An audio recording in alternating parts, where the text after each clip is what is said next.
ഇന്നത്തെ വീഡിയോയിൽ പ്രധാനമായിട്ട് നമ്മൾ ചർച്ച ചെയ്യുന്ന വിഷയം എന്താണെന്ന് പറഞ്ഞാൽ ഇന്ത്യയും പാകിസ്ഥാനുമായിട്ട് ബന്ധപ്പെട്ട വിഷയം.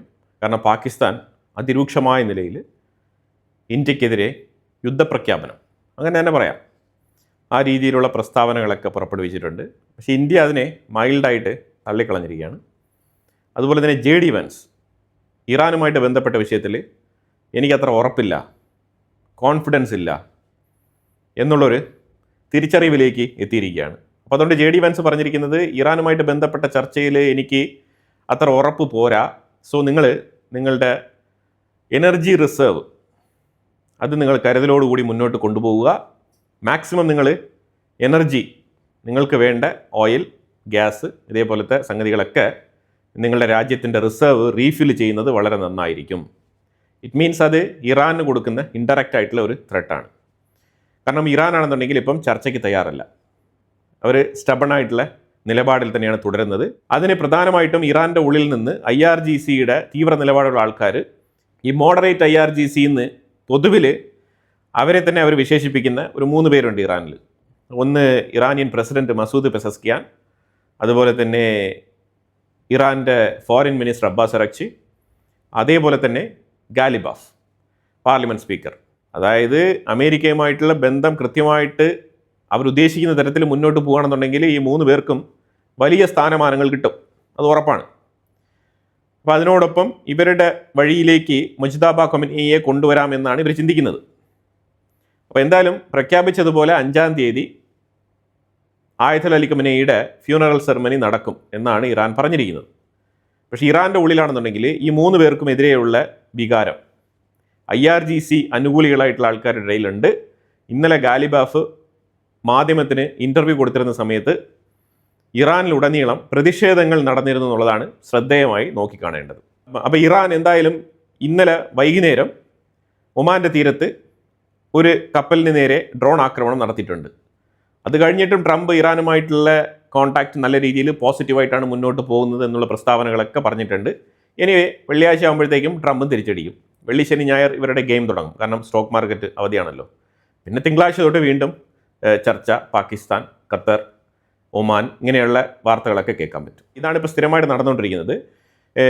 ഇറാൻ യുദ്ധത്തിനെ ട്രംപ് ഇങ്ങനെ വലിച്ചഴച്ച് ഇങ്ങനെ സ്ട്രെച്ച് ചെയ്ത് കൊണ്ടുപോകുന്നതിൻ്റെ ഒരു പ്രധാനപ്പെട്ട കാരണമായിട്ട് മനസ്സിലാക്കാൻ പറ്റുന്നത് അമേരിക്കയുടെ ഉള്ളിൽ ഉണ്ടായിരിക്കുന്ന ഇൻഫ്ലേഷൻ ഒരു കാരണമായിട്ട് ചൂണ്ടിക്കാണിക്കപ്പെടുന്നുണ്ട്. അതുപോലെ തന്നെ അമേരിക്കയുടെ കടം 2-ാം ലോക മഹായുദ്ധത്തിന് ശേഷം ഏറ്റവും ഉയർന്ന തോതിൽ അമേരിക്കയുടെ കടം വർദ്ധിച്ചിരിക്കുകയാണ്. അമേരിക്ക ഏതാണ്ട് 1 ട്രില്യനാണ് ഇൻട്രസ്റ്റ് ഇനത്തിൽ മാത്രം പേ ചെയ്യുന്നത്. പക്ഷേ ഒരു കാര്യം മനസ്സിലാക്കേണ്ടത് അമേരിക്കയുടെ കടങ്ങളെല്ലാം തന്നെ കടൻ പത്രം ത്രൂ ഡോളറിലാണ് റിസീവ് ചെയ്ത് വെച്ചിരിക്കുന്നത്. അപ്പോൾ അതുകൊണ്ട് പരമാവധി അവർ പിടിച്ചു നിൽക്കുന്നത് എങ്ങനെയാണെന്ന് പറഞ്ഞാൽ പരമാവധി രാജ്യങ്ങൾ ഡോളറാണ് റിസർവ് കറൻസി ആയിട്ട് കീപ്പ് ചെയ്തിരിക്കുന്നത്. അപ്പോൾ അതിൻ്റെ ബേസിസിൽ ഇടയ്ക്കിടയ്ക്ക് അമേരിക്ക ഇച്ചിരി കറൻസി പ്രിൻറ്റ് ചെയ്തോളും. അങ്ങനെയാണ് അവർ മാനേജ് ചെയ്ത് പോകുന്നത്. പിന്നെ തീർച്ചയായിട്ടും ഇപ്പോഴും ഡോളറിൻ്റെ ഒരു ഡോമിനേഷൻ നിലനിന്ന് പൊയ്ക്കൊണ്ടിരിക്കുന്നു. അപ്പോൾ അതുകൊണ്ട് ട്രംപ് ഉദ്ദേശിച്ചതുപോലെ റിയൽ എസ്റ്റേറ്റ് മേഖലയെ പുഷ്ടിപ്പെടുത്താൻ വേണ്ടിയിട്ട് ലോൺ കൂടുതൽ കൊടുക്കാൻ വേണ്ടിയിട്ടുള്ള അതിന് സഹായകരമാകുന്ന രീതിയിൽ അമേരിക്കയുടെ ഫെഡറൽ റിസർവിൻ്റെ ഇൻട്രസ്റ്റ് റേറ്റിൽ കുറവ് വരുത്താൻ സാധിച്ചിട്ടില്ല. ട്രംപിൻ്റെ താല്പര്യം അമേരിക്കയുടെ ഫെഡറൽ റിസർവിൻ്റെ ഇൻട്രസ്റ്റ് റേറ്റിൽ കുറവ് വരുത്തിക്കൊണ്ട് ധാരാളം ലോൺ കൊടുക്കണം. അങ്ങനെ പൊതുജനങ്ങളുടെ കയ്യിലേക്ക് ക്രെഡിറ്റ് കാർഡ്, ലോൺ, തിരിച്ചടവുകൾ, പലിശ, ഇൻട്രസ്റ്റ്, ഇത്തരത്തിലാണ് ട്രംപിൻ്റെ ആ ഒരു ബിസിനസ്. അതിലൂടെ ഒരുപാട് കോർപ്പറേറ്റുകൾക്ക്, റിയൽ എസ്റ്റേറ്റ് ടൈക്കൂണുകൾക്ക് ലോൺ കൊടുക്കാം. അതുപോലെ തന്നെ ബൈ ഔട്ട് നടത്താം.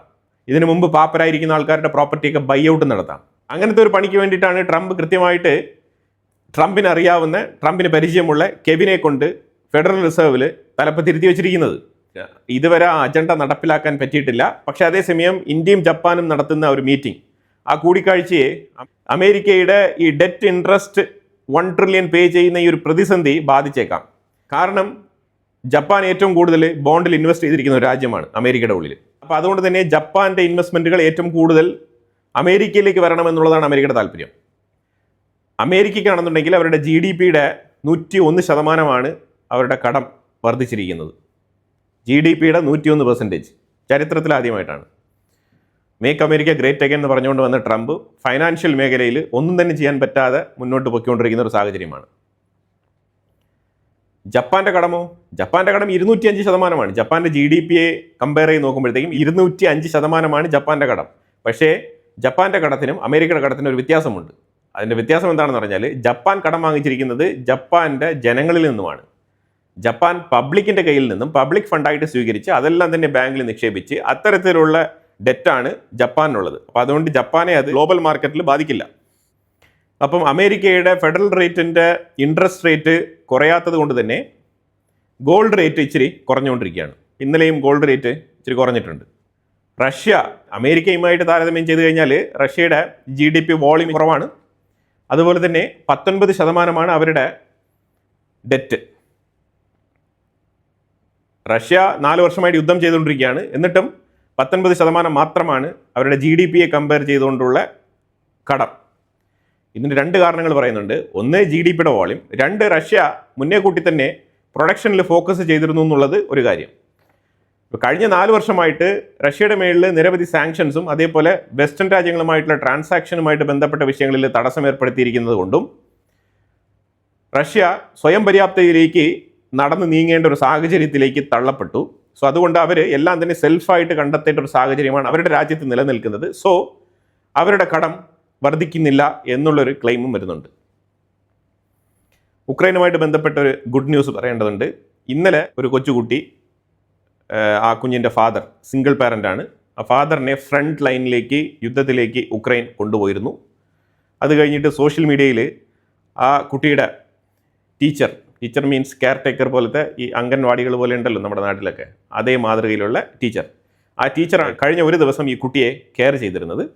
അവർ ആ കുട്ടിയെ എടുത്ത് വെച്ചുകൊണ്ടിരിക്കുന്ന വീഡിയോ ഫുട്ടേജസ് കാര്യങ്ങളെല്ലാം തന്നെ സോഷ്യൽ മീഡിയയിൽ വളരെയധികം പോപ്പുലറായിട്ട് സർക്കുലേറ്റ് ചെയ്യപ്പെട്ടിട്ടുണ്ടായിരുന്നു. അതിനെ തുടർന്ന് ഉക്രൈൻ്റെ സേന ഈ കുഞ്ഞിൻ്റെ ഫാദറിനെ തിരികെ അയച്ചിരിക്കുകയാണ്, മടക്കി അയച്ചിരിക്കുകയാണ്. ആ കുഞ്ഞിനെ ഈ അംഗൻവാടി ടീച്ചറിൻ്റെ കയ്യിൽ നിന്ന് വാങ്ങിച്ച് തിരികെ വീട്ടിലേക്ക് കൊണ്ടുപോകുന്നുണ്ട്. അപ്പോൾ ആ ഒരു വീഡിയോ ഫുട്ടേജും ഇന്ന് സോഷ്യൽ മീഡിയയിൽ വൈറലായിട്ട് തന്നെ ഷെയർ ചെയ്യപ്പെട്ടിട്ടുണ്ട്. വളരെ നല്ല കാര്യം.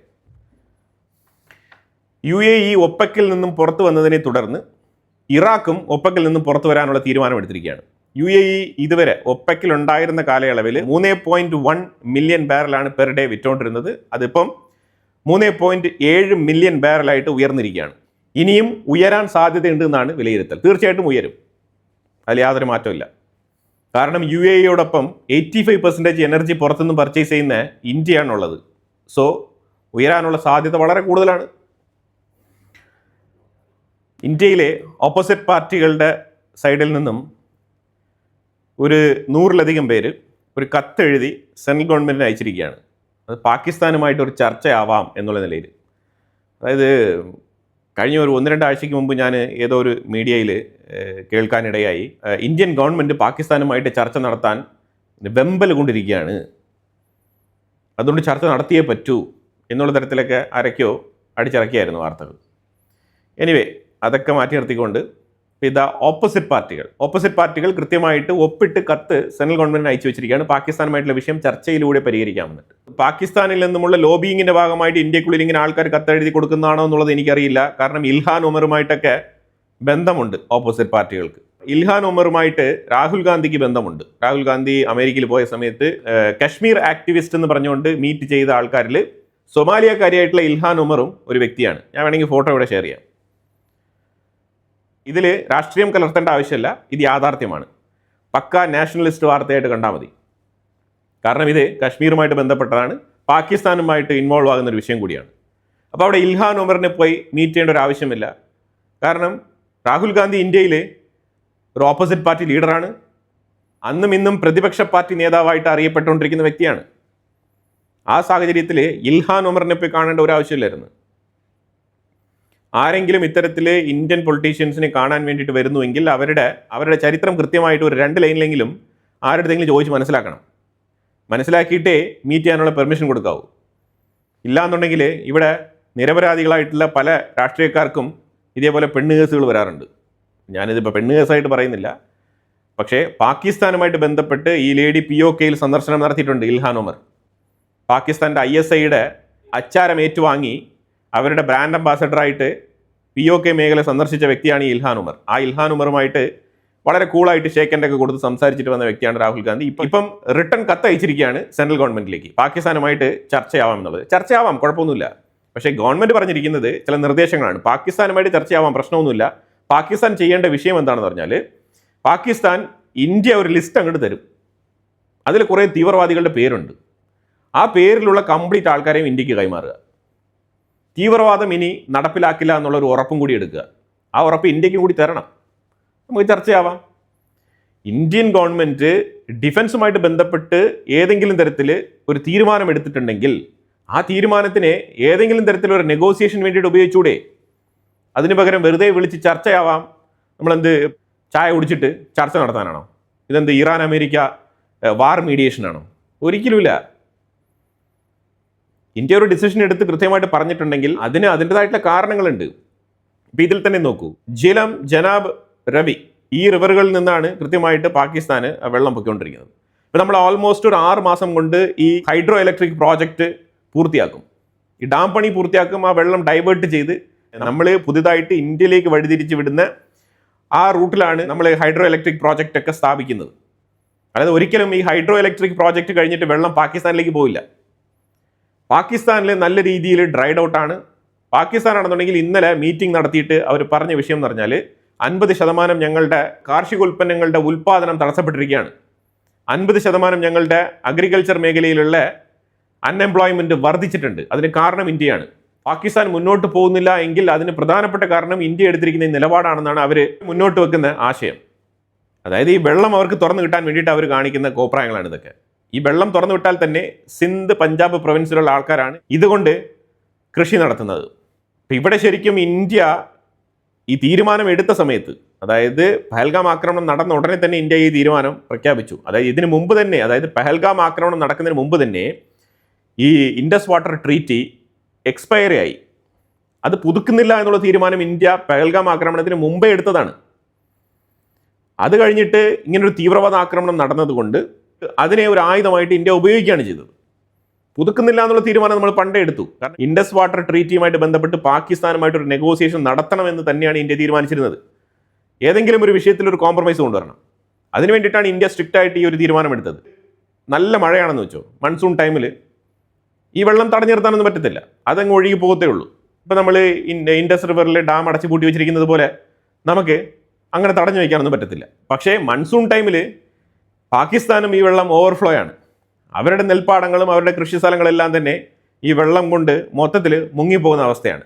അവിടെ ഫ്ലഡായിരിക്കും. അപ്പോൾ ആ ഒരു ടൈമിൽ ആ വെള്ളം കൊണ്ട് പാകിസ്ഥാന് തന്നെ ഉപകാരമില്ല.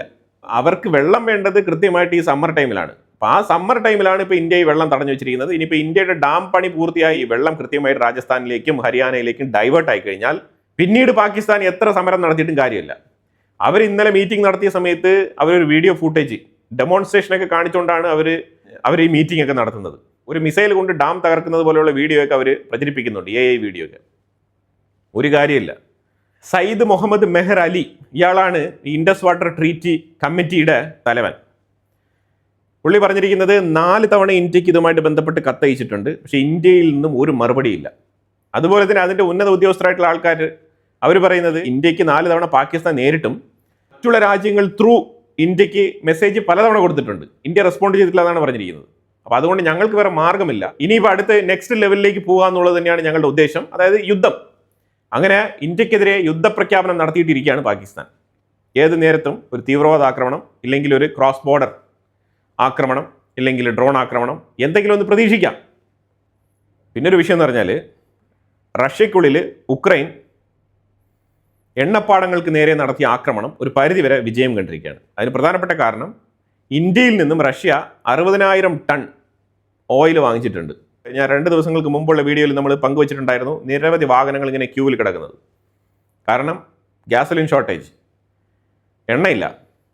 അപ്പോൾ ആ ഷോർട്ടേജ് പരിഹരിക്കാൻ വേണ്ടിയിട്ട് 60,000 ടൺ റിഫൈൻഡ് ഓയിൽ ഇപ്പം റഷ്യ ഇന്ത്യയിൽ നിന്നും അങ്ങോട്ട് ഇറക്കുമതി ചെയ്തുകൊണ്ടിരിക്കുകയാണ്. നമ്മളൊരു സമയത്ത് എണ്ണ ഇങ്ങോട്ട് വാങ്ങിച്ചുകൊണ്ടിരുന്ന രാജ്യത്തിന് നമ്മളിപ്പോൾ എണ്ണ അങ്ങോട്ട് കയറ്റുമതി ചെയ്തുകൊണ്ടിരിക്കുകയാണ്. നമ്മൾ ക്രൂഡാണ് ഇങ്ങോട്ട് വാങ്ങിക്കുന്നത്, റിഫൈൻഡ് ഓയിലാണ് ഇപ്പോൾ അങ്ങോട്ട് സപ്ലൈ ചെയ്തുകൊണ്ടിരിക്കുന്നത്. ഉക്രൈൻ എണ്ണപ്പാടങ്ങൾ ആക്രമിക്കുന്നതിൽ ഒരു പരിധിവരെ വിജയം കണ്ടിട്ടുണ്ടെന്നാണ് മനസ്സിലാക്കാൻ പറ്റുന്നത്. ക്രൈമിയയിലും ശരിക്കും ഉക്രൈനും റഷ്യയും തമ്മിൽ പിടിവലി നടന്നുകൊണ്ടിരിക്കുകയാണ്. പക്ഷേ ക്രൈമിയക്കുള്ളിൽ ഉക്രൈന് കടക്കുക എന്നുള്ളത് അത്ര എളുപ്പത്തിലുള്ള കാര്യമല്ല. കാരണം അങ്ങനെ കടക്കാനുള്ള പാലം റഷ്യ അടിച്ച് പൊട്ടിച്ച് കളഞ്ഞിട്ടുണ്ട്. അതുപോലെ പാകിസ്ഥാനാണെന്നുണ്ടെങ്കിൽ അടുത്ത നാടകം എന്ന് പറഞ്ഞാൽ പച്ചകളല്ലേ, പല നാടകം ഇറക്കും. അപ്പോൾ ഇവർ ഇൻഡസ് വാലി അത് ഞങ്ങളുടെ കൾച്ചറാണ്, ഞങ്ങളാണ് അതിൻ്റെ ഒറിജിനായിട്ടുള്ള ആൾക്കാർ, അതുകൊണ്ട് ഇൻഡസ് വാലി റിവറിൽ വരുന്ന വെള്ളം അതിൻ്റെ പൂർണ്ണ അവകാശികൾ ഞങ്ങളാണെന്നുള്ള തരത്തിൽ, അതായത് ഈ Indus valley civilisation, India, Hindu community, ഇതെല്ലാം തന്നെ അടപടലം എതിർക്കുന്ന ആൾക്കാരാണ് പാകിസ്ഥാനികൾ. ഇവർ പാകിസ്ഥാനിലോട്ട് പോയപ്പോഴത്തേക്കും അവിടെ ഒരു ഇസ്ലാമിക രാജ്യം എന്നുള്ള രീതിയിൽ നിർമ്മിക്കാനാണ് ഇവർ പോയത്. മറ്റുള്ളവരുടെ അടുത്ത്, അതായത് സെക്യുലറായിട്ട് ഇവർക്ക് താമസിക്കാൻ പറ്റില്ല, അതുകൊണ്ട് നാനാ മതത്തിൽപ്പെട്ട ആൾക്കാരോടൊപ്പം ചേർന്ന് ഇവർക്ക് ജീവിക്കാൻ പറ്റില്ല എന്ന് പറഞ്ഞിട്ട് സെപ്പറേറ്റ് രാജ്യം വേണമെന്ന് പറഞ്ഞിട്ട് അവർക്കൊരു സെക്ടേറിയൻ രാജ്യം വാങ്ങിച്ചുകൊണ്ട് പോയ ആൾക്കാരാണ് പാകിസ്ഥാനികൾ. പിന്നെ എന്ത് തരത്തിലാണ് ഇവർ ഇൻഡസ് വാലി അത് ഇതെന്നൊക്കെ പറഞ്ഞുകൊണ്ട് വരുന്നത്? അത് പറയാനുള്ള ഒരു അവകാശം അവർക്കില്ല. പിന്നെ ഇപ്പം ഈ വെള്ളം കിട്ടാൻ വേണ്ടിയിട്ട് ഇൻഡസ് വാലിയുടെ അവകാശികളായിട്ടുള്ള ഞങ്ങൾക്ക് തന്നെ ഇപ്പം ഇൻഡസ് റിവറിൽ നിന്നും വെള്ളം കിട്ടുന്നില്ല എന്നുള്ള രീതിയിൽ അവരിപ്പം ഒരു പുതിയ പ്രൊപ്പഗണ്ട അടിച്ചിറക്കിയിരിക്കുകയാണ്. അപ്പോൾ പാകിസ്ഥാൻ ഇൻഡസ് വാലി റിവറുമായിട്ട് ബന്ധപ്പെട്ട വിഷയത്തിൽ മുട്ടുമടക്കിയേ പറ്റൂ, വേറെ ഒരു മാർഗ്ഗമില്ല. തീവ്രവാദം വിട്ടൊഴിയുകയും ഇന്ത്യ സബ്മിറ്റ് ചെയ്യുന്ന ലിസ്റ്റിലുള്ള തീവ്രവാദികളെ ഇന്ത്യക്ക് കൈമാറുകയും ചെയ്തു കഴിഞ്ഞാൽ ഏതെങ്കിലും തരത്തിൽ ചർച്ചയാവാമെന്നാണ് ഇന്ത്യ പറഞ്ഞിരിക്കുന്നത്. അപ്പോൾ എന്തായാലും വളരെ വളരെ ഇമ്പോർട്ടൻ്റ് ആയിട്ടുള്ള വിഷയങ്ങളാണ് നമ്മൾ ഈ വീഡിയോയിൽ പങ്കുവച്ചത്. ഇതിനെക്കുറിച്ചുള്ള അഭിപ്രായങ്ങൾ കമൻറ്റ് ബോക്സിൽ രേഖപ്പെടുത്തുക. കൂടുതൽ വാർത്തകളുമായിട്ട് അടുത്ത വീഡിയോയിൽ വരാം. Thank you so much.